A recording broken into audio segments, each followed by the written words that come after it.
Hello, everybody, and welcome to another edition of the Kevin Blekicki Show. This is episode number 47. Thank you for tuning in.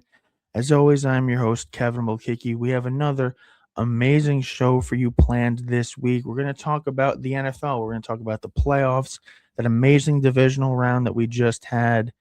We're going to talk about head coaches getting hired and fired and the coaching carousel that's been going on, as well as the signing in Major League Baseball that might have actually unofficially, officially caused a lockout after the end of this regular and postseason.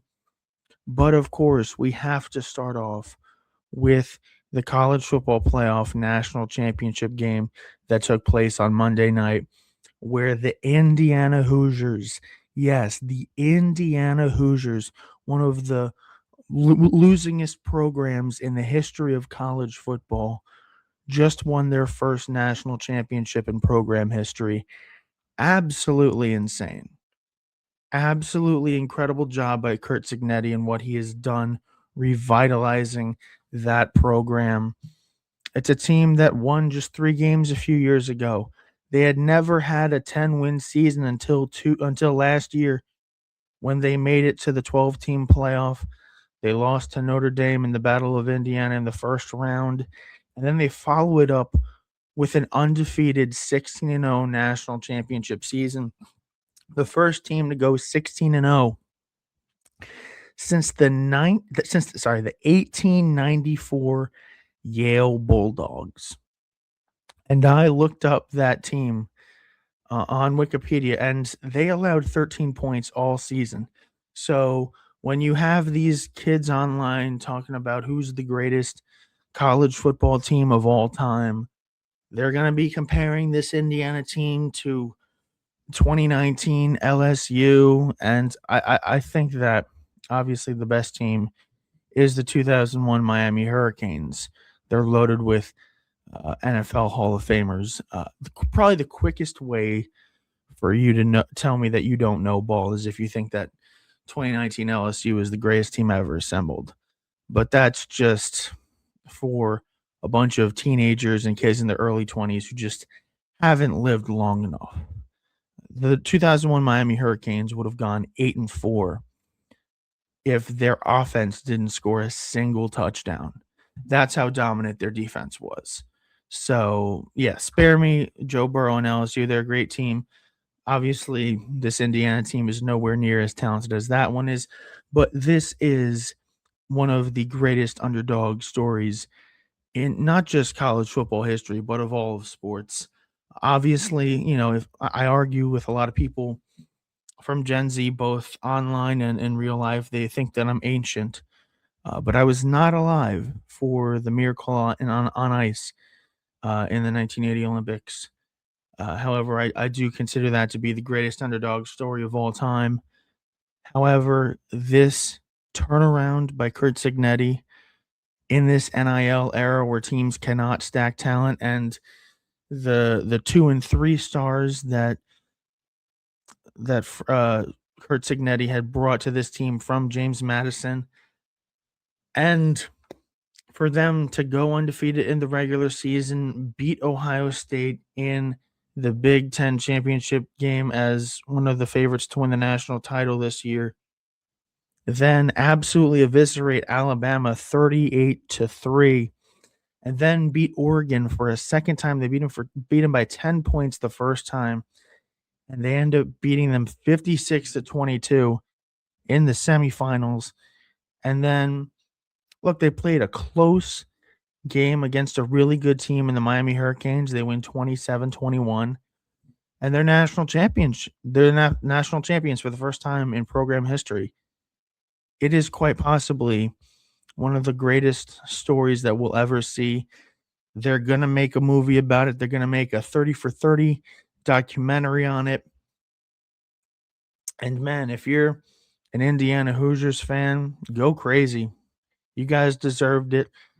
This was kind of a national championship for my nightmares, personally, because I grew up rooting for Notre Dame. I love Notre Dame. I'm not really into the whole in-state rivalries in Indiana because I'm not from there, so I don't have the natural back and forth with the locals about Purdue and Indiana.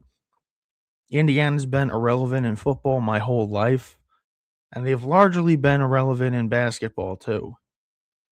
They're not. It's been a while since they've been really dominant in the world of basketball. But this is an amazing underdog story. Kurt Signetti, I think, with this championship, cements himself as one of the greatest coaches of all time. I know that it's just one championship, and you gotta, account for guys like, Nick Saban, Bear Bryant, other guys that have won multiple national championships. Dabo Swinney's up there, Kirby Smart's up there. But what he has done in Indiana cannot be understated. This man has completely revolutionized college football. He has given life and hope to fan bases all across the country that through NIL and the transfer portal, anyone can win a national championship. There was a lot of discussion about the two group of 5 teams that made the college football playoff in James Madison and Tulane. But a lot of those guys that played for Indiana also played for James Madison. And Kurt Signetti wasn't this pre-established name before he got to Indiana. And Fernando Mendoza wasn't this hot shot quarterback from the portal. He was a 2-star. And they're the national champions. Now, as much as I would much rather have seen Notre Dame make the playoff over Miami and win a championship instead of Indiana, this was objectively the correct result. Indiana was supposed to win that game, and I don't you can look at certain plays and mistakes that Miami made. Obviously, on the last drive, Carson Beck threw an interception to end the game. But I think it was destiny. I think that the moment that Indiana stepped out onto that field, they were winning the national championship. This story was too great. The poetry around it, the Hollywood script of it all just made it too perfect of a night, and there was no way that Indiana was coming away with anything less than a loss, anything less than a win. I'm sorry. And we saw that really. I've really doubted this Indiana team a lot. I saw them, go 12-0 in the regular season, but I'm like, all right, they're gonna play Ohio State. They're gonna lose them in the Big Ten championship game. They played a close game. Ohio State missed a chip shot field goal. Indiana ended up winning that game.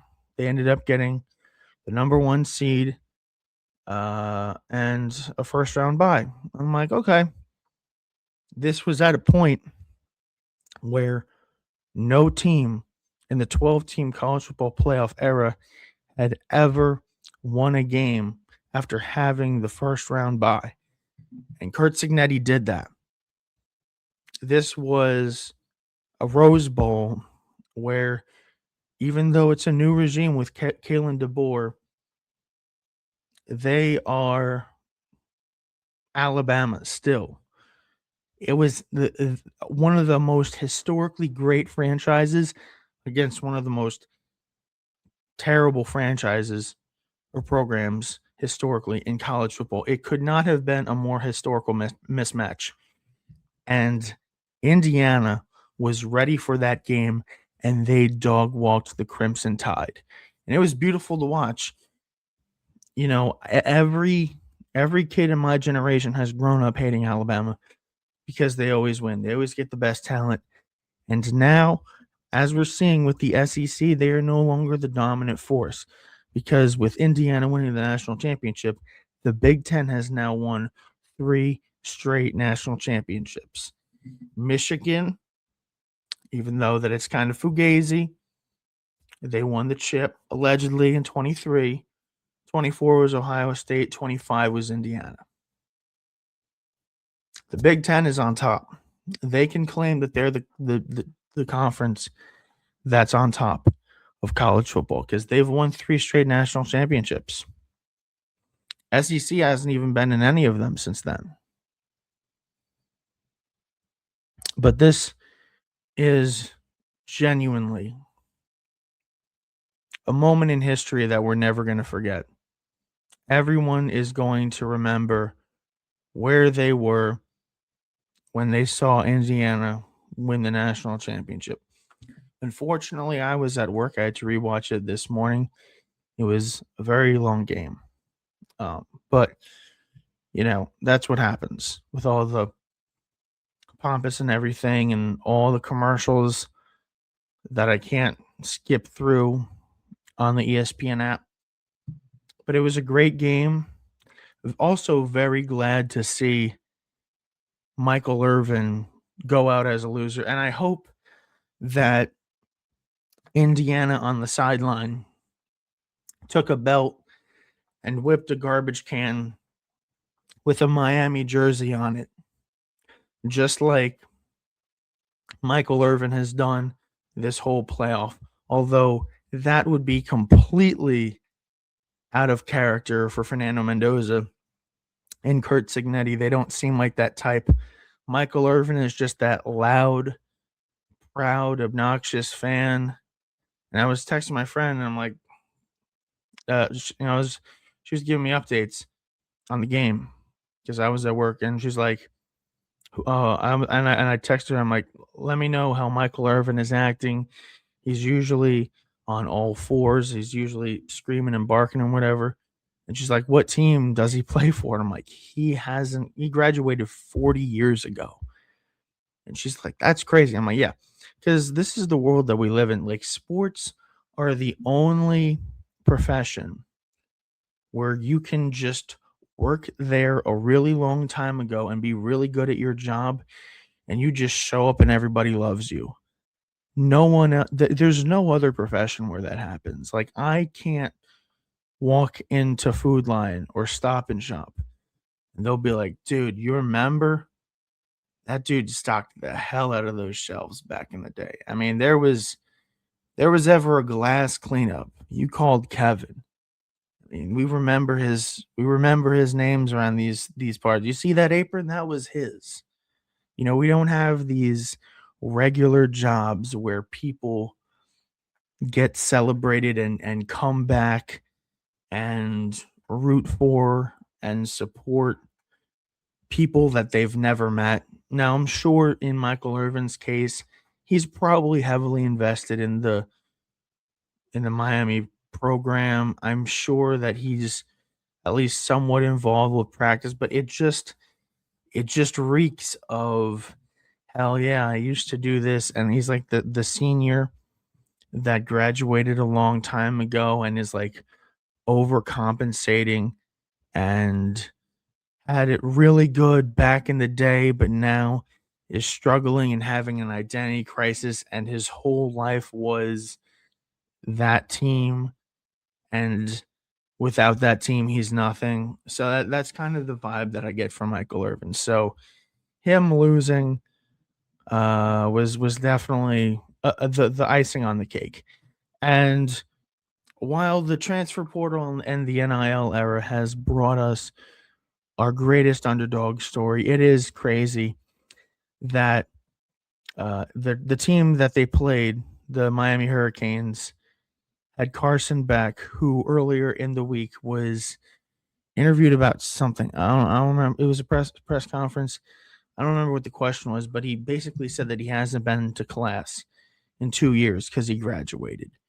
And one thing we gotta really, really nip in the bud and really take control over is these guys who are in college for 5, 6, 7 years. And I know that the COVID year happened and everything, but it is just ridiculous seeing these grown ass men play in college sports.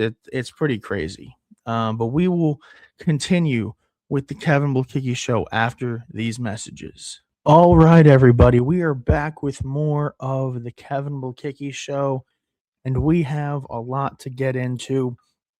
We're going to jump right in with the divisional round of the NFL playoffs. We had some amazing games. The Bills fall in the playoffs again to the Broncos by a score of 33-30 in overtime. The Seahawks absolutely mollywopped the Niners 41-6. Not as good of a game. The Texans fall to the Patriots 28-16. And another great game, the Rams knock off the Bears 20-17 in overtime. 4 games, 2 of them went into overtime. A pretty good weekend outside of the Seahawks game. That game was literally over after the kickoff because the Seahawks returned it for a touchdown. But we got to talk about this Bills and Broncos game. There's a lot to discuss. Josh Allen, yet again, fails in the playoffs, and a lot of people are celebrating. And as a Jets fan, I should be really happy, and I am happy. I don't want any AFC East team to win the Super Bowl other than the Jets. And I know that's just not the reality because all 3 of them are better than the Jets, even though the Jets have a more recent playoff win than the Miami Dolphins, despite missing the playoffs for 15 straight seasons. But it turns out that the Bills regime just wasn't able to last after this final game because they fired their head coach Sean McDermott as a result of this game. Now, he has a great record.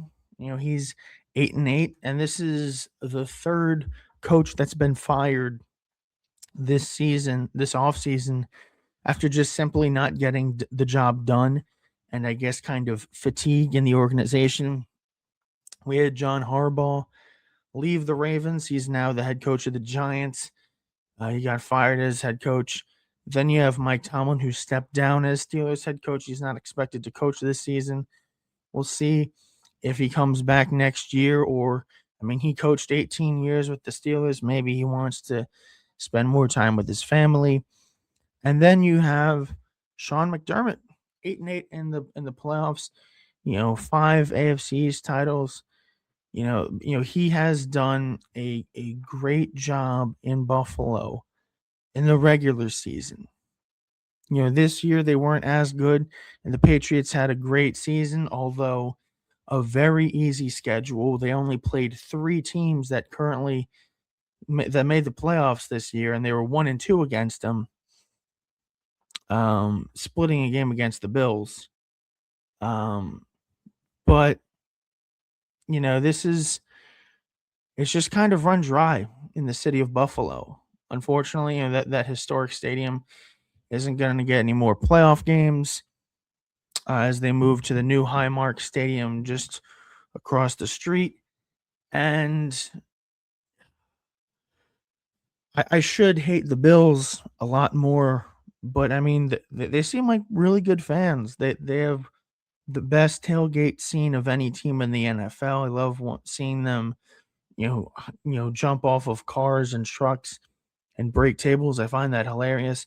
I love the giant chicken wings that they have on their head, the foam hats. And they're a team that's been a tortured fan base. They went to 4 straight Super Bowls and lost every single one of them.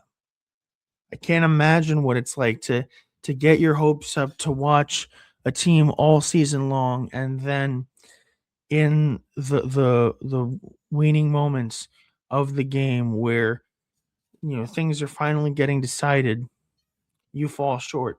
And then this Josh Allen era of Bills football has been excruciating if you're a Bills fan.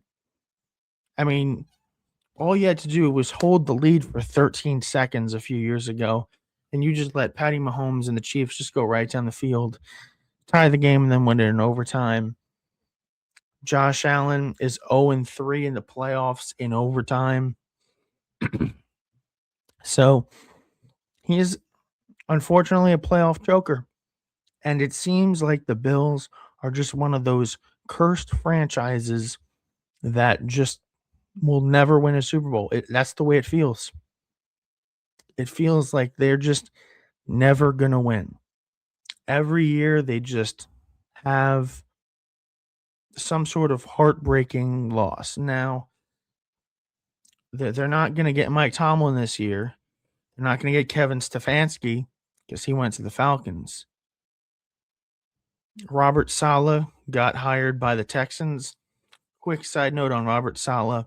As a Jets fan, of course, for his entire tenure as Titans head coach, I will be firmly, passionately rooting against him. I do not want him to have success.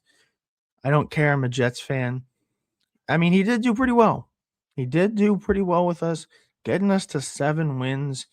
The season that Aaron Rodgers tore his Achilles on the first drive as a member of the New York Jets, he did a good job. And his defense was always pretty good. 3 top 5 ranked defenses in a row. However, he's not on the Jets, and I don't want him to be successful. So that's just my two cents on that hiring. But going back to Sean McDermott, I mean, I don't necessarily know if he should have been fired. I thought they were definitely going to consider it, but the fact that they promoted the GM, who's going to be now the GM and the president of the team, just doesn't make sense. Because, and this is one of the things that I didn't understand coming into the season. A lot of people were saying that this was the Bills' season to win it all. There was no Patrick Mahomes and the Chiefs. There was no Lamar Jackson and the Ravens. There was nothing stopping them. And to that, I disagree. Because they still had to go on the road in Denver with that high altitude against a pretty good defense. You know, you say what you want about the Broncos and being overrated and stuff. They are the number 1 seed. Not an easy road. And they also last week had to go against Jacksonville and Liam Cohen, who might be the coach of the year. Trevor Lawrence having a really good season. The Jaguar, winning a road playoff game, although it be, Jacksonville, for its credit, did have a really good playoff environment. Then they had to go on the road to the Broncos. They end up winning that game. And then now they end up losing that game. Sorry. And then they would have ended up having to face either the Texans, who have an all-time great defense, or the Patriots. The Patriots beat the Texans, so they would have had to go on the road and beat New England. Going on the road in New England and Foxborough was not going to be easy. And the NFC Championship game is the Rams and Seahawks. So they would either have to play one of those two teams in the Super Bowl. And there were a lot of teams' picks. There were a lot of people's picks to win the Super Bowl anyway. So I don't necessarily think it was a cakewalk for Josh Allen to survive in these playoffs anyway. But a lot of people said it was Super Bowl or bust just because those two AFC teams weren't in there. Oh, and you can also throw in Joe Burrow. But I don't agree with promoting the GM to president when as much as Josh Allen has failed, and it is his fault that they lost on Sunday to the Broncos. It is, it's just not the roster that is going to go out there and get a Super Bowl. Like, they have some pretty good tight ends. There's some pretty decent receivers. Keon Coleman has been a bust as a draft pick, but Josh Allen has nothing to work with.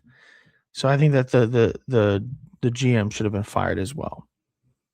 But terrible news for the Broncos, as their quarterback, Bo Nix, broke his ankle on the second to last play in regulation. And now we have Jared Stidham going up against the New England Patriots for the right to go to the Super Bowl. Now the Patriots are going to have to go on the road. This is not the first time that they would be facing a backup quarterback in the playoffs. We remember them going up against Nick Foles and the Eagles in the Super Bowl. We all know how that ended up. And there's no guarantees in the NFL. You don't know what's going to happen. But obviously, you would feel a lot better if Bo Nix was the quarterback and not Jared Stidham. Maybe Jared, we saw Indiana just win the national title. Maybe there's something in the air where Jared Stidham does the unthinkable and not only leads the Broncos to the Super Bowl, but wins it. I mean, Brock Purdy, the last pick in the draft, has brought the Niners pretty deep into the playoffs before. So we'll see what happens on that front. But the Rams and Bears was also a great game this week. Unfortunately, Caleb Williams wasn't able to get the job done. I do think that they have their head coach and quarterback figured out. I am high on Caleb Williams. I do enjoy watching him play a lot because there's a lot of homophobic NFL fans that see him with his painted nails and his wired headphones and his little fashiony outfits and his macho or whatever, and then they just get all upset about him. So seeing him succeed really makes me happy, knowing that it pisses a lot of people off. But he made one of the greatest throws I've ever seen. With the game on the line, they had the ball at the 14-yard line, and the Rams bring pressure. He ends up running all the way back to the 40-yard line, chucking it while he was falling back, and Cole Kmet catching it at the side of the end zone. It was one of the most amazing throws I've ever seen. And then, they're storming down the field in overtime. All they need is a field goal to win. And, Caleb Williams throws a bomb to DJ Moore. He slows down for whatever reason. That's an easy pick for the defender.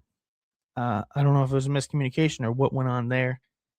But the Bears' magical season ends after a lot of surprises.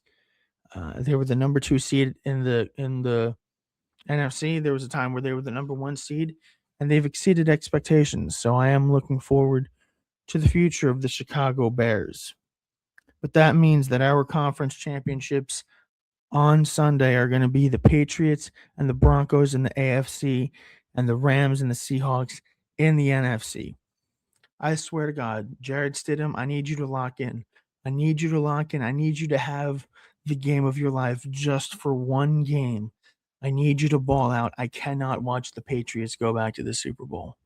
I can't. I mean, me as a Jets fan, I'm just so sick of the Patriots winning. I'm so sick and tired of it. And seeing them, be bad and suck and rebuild and to now be on the doorstep of the Super Bowl, all while the Jets haven't made the playoffs and are going from quarterback to quarterback and coach to coach. I can't have it. I cannot have the Patriots in the Super Bowl. Denver Broncos, I need you to lock in. I need you to win this game for me. I need it more than anything. I need it more than air to breathe. I cannot have the Patriots in the Super Bowl again. But we're going to switch and we're going to quickly talk about baseball. Kyle Tucker has gone to the Dodgers. The Dodgers are a team that have everything in the world. They won back-to-back World Series, and then they added Edwin Diaz and Kyle Tucker. And it's not fun. They signed Kyle Tucker to a 4-year, $240 million contract.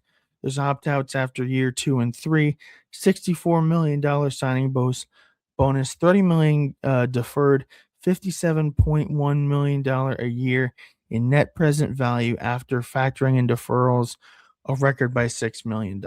That's all according to Jeff Passan. This is likely to lead to a lockout. I don't see any scenario in which the Dodgers aren't completely overpowered again, and them winning a third title will essentially almost guarantee a lockout. And with that, the Mets transitioned and they pivoted to signing Bo Bichette for a 3-year, $126 million contract. I really don't have a whole lot to say about this because Bo Bichette is a great player. But what really bothers me is the whole they're trying to maximize defense. The Mets front office said, and they did that by getting rid of all of their great players, having Jorge Polanco play first base, which he hasn't done before in his career, have Bo Bichette play third base, which he hasn't done in his career, and I guess maybe have Brett Beatty play in left field. I don't know. I don't know what's going on, but we'll see what happens. Not looking forward to this baseball season at all, especially after what the Mets have done. But that does it for this edition of the Kevin Blekicki Show. Thank you for tuning in. You can follow me on social media everywhere at Kevin Blekicki, and I will see you again next week. Thank you.